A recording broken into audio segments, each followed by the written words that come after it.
Hi friends, இந்த வீடியோவில் நம்ம பார்க்க போகிறது கரி த எலஃபண்ட் அப்படின்ற ஷார்ட் ஸ்டோரி. ஆக்சுவலாக இது ரொம்ப சின்ன ஈஸியான ஸ்டோரி தான். இது நம்ம டிஎன்பிஎஸ்சி சிலபஸில் எங்கே வருது அப்படின்னு பார்த்தா டிஎன்பிஎஸ்சி ஜென்ரல் இங்கிலீஷில் பார்ட் சியில் 6th பாயிண்டில் characters quotes important lines from the following works of Indian authors அப்படின்றதுலேருந்து தான் வருது. கரி த எலஃபண்ட் அப்படின்ற இந்த ஷார்ட் ஸ்டோரி தான்கோபால் முகர்ஜி அவர்களுடைய நாவல்லேருந்து எடுக்கப்பட்டது தான். கரின்றது தான் அந்த யானையோட பேர். ஸோ அந்த கதையில் எல்லா இடத்துலையும் ஐ அப்படின்னு சொல்லிட்டு தான் சொல்லியிருப்பாங்க. அதாவது ஆத்தர் அவரையே அந்த கதையோட ஒரு என்ன சொல்கிறது ஒரு கதாநாயகனாக வச்சு சொல்கிற மாதிரி தான் அந்த கதை இருக்கும். ஓகே, நம்ம இப்போ கதைக்கு போகலாம். கரின்ற யானையை என்கிட்ட ஒப்படைக்கும் போது அதுக்கு வயசு 5 மாதம். அப்போது எனக்கு 9 வயசு. நாங்கள் 2 பேரும் ஒன்றாவே தான் வளர்ந்தோம். அதனால தானே என்னவோ கரி ரொம்ப உயரமாக இருக்கான் அப்படின்னு சொல்லி என்றைக்குமே நான் நினச்சதில்லை. அண்ட் கரிக்கு டெய்லி சாப்பிட்றதுக்கு 40 பவுண்ட் கிளைகள் வேணும். அண்ட் அது கூட டெய்லி நான் ஜாலியாக விளையாடணும். டெய்லி நான் கரியை குளிப்பாட்டுறதுக்காக ஆற்றுக்கு கூப்பிட்டு போவேன். அந்த ஆற்றங்கரையில் இருக்கிற மண்ணை எடுத்து கறி முதுகு மேலாம் கிட்டத்தட்ட ஒரு மணி நேரத்துக்கு நல்லா தேய்ச்சி விடுவேன். அதுக்கப்புறம் திருப்பி ஆற்றுக்கு கூப்பிட்டு போயிடுவேன். கறி தண்ணிக்குள்ளே இருக்கும். அது முதுகு மேலாம் நான் ஜாலியாக தண்ணி எடுத்து எடுத்து ஊற்றுவேன். அப்படியே கொஞ்சம் நேரம் ஜாலியாக தண்ணியில் விளையாண்டுட்டு அதுக்கப்புறம் கரியோட காதை பிடிச்சி நான் திருப்பி அதை கரைக்கு கூப்பிட்டு வருவேன். ஏன்னா ஒரு யானையை வழி நடத்துறதுக்கான ஈஸியான வழி என்னென்னா அதோட காதை பிடிச்சி வழி நடத்துறது தான். இது கூட நம்ம டிஎன்பிஎஸ்சி எக்ஸாமில் கேட்கலாம், நல்லா நோட் பண்ணிக்கோங்க. யானையை வழி நடத்துறதுக்கான ஈஸியான வழி அது காதை பிடிச்சி வழி நடத்துறது தான்.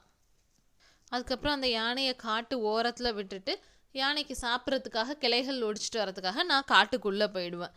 ஆனால் யானைக்கு கிளைகளும் இல்லை மர இலைகளும் சாப்பிட்றதுக்காக ஒடிக்கிறதுன்றது ஒரு ஈஸியான ஜாப் கிடையாது. ஒரு நாள் நான் கறிக்காக காட்டில் கிளைகள் சேகரிச்சிட்டு இருக்குள்ள கறி கூப்பிடுறது என் காதில் விழுந்தது. நான் என்ன நினச்சேன்னா கறியை தான் யாரோ துன்புறுத்துறாங்க போல அப்படின்னு நினச்சேன். நான் மரத்தில் கிளைகள் ஒடிச்சிட்டு இருக்கக்குள்ளே கடகடன் கீழே இறங்கி வேகமாக காட்டோட எட்ஜை நோக்கி ஓடினேன். போய் பார்த்தா கறியை காணும்.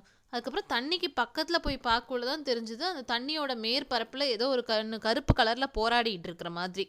அதுக்கப்புறம் மேலே வர தான் தெரிஞ்சுது அதுதான் கரி அப்படின்னு சொல்லிட்டு. கரி என்ன தான் தண்ணிக்குள்ளே மூழ்கி இருந்தாலுமே அதனுடைய முதுகு பக்கம், அதாவது அதோட பேக் சைடு கொஞ்சம் கொஞ்சமாக மேலே வர்றது எனக்கு தெரிஞ்சுது. அதை வச்சு நான் ஐடென்டிஃபை பண்ணிட்டேன் அதான் கரின்னு சொல்லிட்டு. அதுக்கப்புறம் கரி போராடி கரைக்கு வந்தது. அப்புறம் கரி என்ன தண்ணிக்குள்ளே பிடிச்சி இழுத்துடுச்சு. தண்ணிக்குள்ளே போன பிறகு தான் தெரிஞ்சுது அந்த ஆற்றுக்கு அடியில் ஒரு பையன் கிடக்கிறான் அப்படின்னு சொல்லிட்டு. அதை பார்த்துட்டு நான் மூச்சு விடுறதுக்காக இப்படி தலையை மேலே தூக்கி வெளியில் வரக்குள்ள கறி அதோட தும்பிக்கையை நம்ம எப்படி கைகளை நீட்டி ஏதோ ஒன்றுக்காக காத்துக்கிட்டு இருப்போம் அந்த மாதிரி தும்பிக்கையை நீட்டிட்டு காத்துக்கிட்டு இருந்தது. நான் மறுபடியும் தண்ணிக்குள்ளே போய் அந்த பையனை கரைக்கு இழுத்துக்கிட்டு வந்தேன். கறியும் எனக்கு ஹெல்ப் பண்ணுச்சு. திடீர்னு எனக்கு வழுக்கிடுச்சு. நான் மறுபடியும் ஆறோட ஆழத்துக்கே போயிட்டேன். மறுபடியும் நான் கண்ணை மூடிக்கிட்டு கரைக்கு வரதுக்காக போராடிக்கிட்டு இருந்தேன். அப்போ என்னென்னா என் கழுத்தை சுற்றி ஏதோ ஒரு கயிறு மாதிரி இருக்கிற மாதிரி எனக்கு தோணுச்சு. தண்ணி பாம்பு தானோன்னு நினச்சி நான் ரொம்ப பயந்துட்டேன். ஆனால் என் காதில் கேட்ட அந்த பிளறுற சத்தம் அது கரிதான் அப்படின்னு சொல்லி எனக்கு உணர்த்துச்சு. அதுக்கப்புறம் நாங்கள் 2 பேருமா சேர்ந்து அந்த பையனை தூக்கிட்டு கரையில் போட்டோம். அப்படி அவனை கரையில் கிடத்தின பிறகு தான் எனக்கு தெரிஞ்சுது அவன் எங்கள் கிராமத்தில் இருக்கிற ஒரு பையன்தான் அப்படின்னு சொல்லிட்டு. அண்ட் குளிக்கிறதுக்காக ஆற்றுக்கு வரக்குள்ள ஆற்றுல மாட்டிக்கிட்டான் அப்படின்றதும் எங்களுக்கு தெரிஞ்சுது. நான் அந்த பையனை கவுத்து போட்டுட்டேன். கறி அவனோட வயிற்றை சுற்றி தன்னோட துதிக்கையை போட்டுக்கிட்டு அப்படியே மெல்லமாக தூக்கி மேலேயும் கீழேயுமா ஆட்டுச்சு. இந்த மாதிரி ஒரு 3-4 தடவை கறி ஆட்டின பிறகு அந்த பையனோட வாயிலேருந்து தண்ணிலாம் வெளியில் வர ஆரம்பிச்சிடுச்சு. நான் அவனோட கை கால் பாதங்களெல்லாம் நல்லா தேய்ச்சி விட்டேன். மெல்லமாக அவன் சுவாசிக்க ஆரம்பிச்சிட்டான். ஸோ எப்பயுமே எனக்கு இருக்கிற பெஸ்ட் ஃப்ரெண்ட் கரி தான்.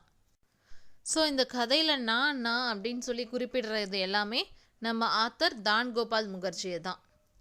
அதே மாதிரி கரின்றது எலஃபண்ட். ஸோ இந்த கதையில் வர இம்பார்ட்டண்ட் கேரக்டர்ஸ்னு பார்த்தா பெருசாக ஒன்றும் கிடையாது. அதாவது கரின்ற அந்த யானை, அதுக்கப்புறம் ஐன் மீன் பண்ணுற நம்ம ஆத்தர் தான்கோபால் முகர்ஜி, அதுக்கப்புறம் அந்த வில்லேஜ்லேருந்து தண்ணியில் மாட்டிக்கிற அந்த பையன், அவ்வளோதான். தேங்க்யூ ஃபார் வாட்சிங் this video. To support us, please subscribe our channel.